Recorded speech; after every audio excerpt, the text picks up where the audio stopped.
তারাবির সালাতের রাকাত বিতর্ক এড়িয়ে চলুন। রাকাত নিয়ে বিতর্ক করবেন না।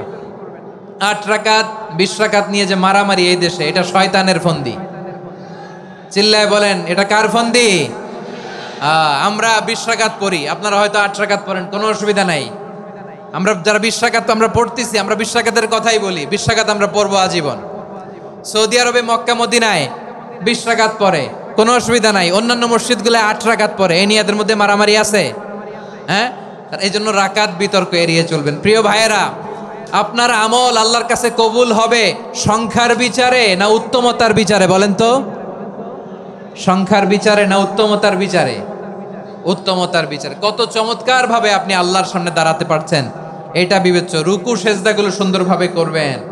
রুকু থেকে সোজা হয়ে দাঁড়ানো ওয়াজিব। 2 সেজদার মাঝখানে সোজা হয়ে বসা ওয়াজিব। এই তা'দিলুল আরকান বাদ দিলে হানাফি মাযহাব মতে সৌ সেজদা দিতে হবে। অন্য মাযহাব মতে নামাজই হবে না, আপনার নামাজই হবে না। এই জন্য ধীরস্থির ভাবে তারাবির সালাত যেন আমরা আদায় করি। পারা যাবে তো ইনশাআল্লাহ?